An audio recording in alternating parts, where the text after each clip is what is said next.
Puis Allah Azza wa Jal nous dit dans le sens du verset, l'homme dira au jour du jugement, ou fuir. Kalla la wazar. Non, tu peux pas fuir.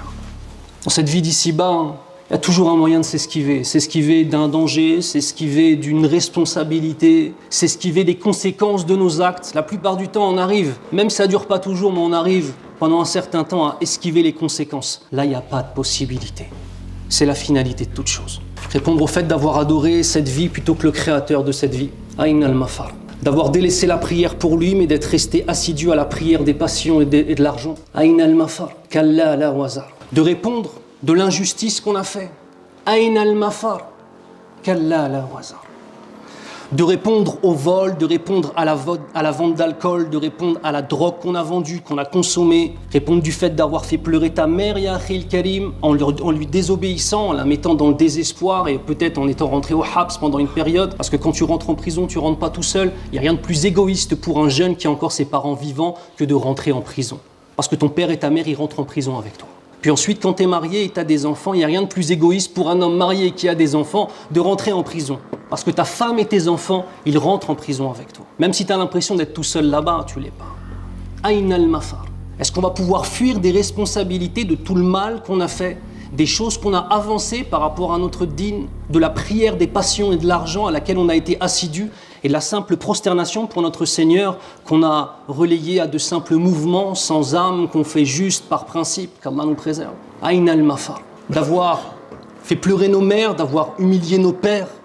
Parce que quand tu es un criminel ou quand tu fais quelque chose, que tu fumes de la drogue dans la rue, ou que tu bois de l'alcool dans la rue, ou que tu restes jusqu'à 3 heures du mat en train d'empêcher tout le monde de dormir, il n'y a rien de plus honteux pour un père que de voir son fils comme ça. Aïn al-mafar. D'avoir fait un travail illicite, de vendre par exemple de l'alcool, d'avoir humilié ton père par cela, si ton père était un homme pieux. Aïn al-mafar. Kalla la wazar. On ne peut pas fuir, il n'y a rien du tout. D'avoir abandonné tes enfants, d'avoir pris des rappeurs alcooliques et drogués comme des modèles, pour faire croire que être un moins que rien auprès d'Allah Azza wa Jal est stylé. Pour tous les frères, pour toutes les personnes qui se revendiquent de l'islam et qui du matin au soir font des clips dans lesquels il n'y a que des femmes dénudées, akramakumullah. Ils se posent en modèle, qu'on soit bien d'accord. La plupart d'entre eux, c'est que des alcooliques et des drogués. Tu vois, ceux qui traînent dans la rue, ici dans la ville, à Roubaix, avec leur canette de 8-6, c'est les mêmes, sauf qu'ils ont de l'argent. Mais c'est exactement les mêmes personnes. C'est des alcooliques et des drogués. Ceux qui sont venus et qui se sont posés comme un modèle, et que des jeunes les regardent et se disent « Purée, stylé, bien wesh frère ». Aïn al-mafar. De même, Aïn al-mafar, c'est pas comme la justice ici. La justice ici, il suffit de trouver un avocat, dans le jargon, trouver un baveux qui soit assez opérationnel pour te trouver un vice de procédure. Il n'y a pas de vice de procédure au jour du jugement. Aïn al-mafar, kalla la wazar. Déshonneur de son père. Et les choses apparaissent, les péchés. Imagine-toi, yawm al-qiyamah, ya akhil karim. Tous les actes, et on va le voir par la suite, qui sont lus par toi-même. Il restera quoi? Il restera toi seul, ya akhil karim.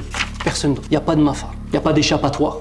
Il reste toi et tes actes. Il reste toi et une question fondamentale. Est-ce que tu as été un homme dans cette vie, oui ou non? On arrête de blablater. Être un homme, c'est être un homme prosterné. Être un homme, c'est être un homme qui a conséquence que son Seigneur le voit, l'entend, c'est toute chose, et qu'on a un devoir envers notre Seigneur, et que notre Seigneur a des milliers de droits sur nous, et que nous, on n'en a pas, hormis le fait de rentrer au paradis, si on arrive à la mort sans avoir associé à notre Seigneur, Inch'Allah ta'ala. Allahumma ja'alna minhum.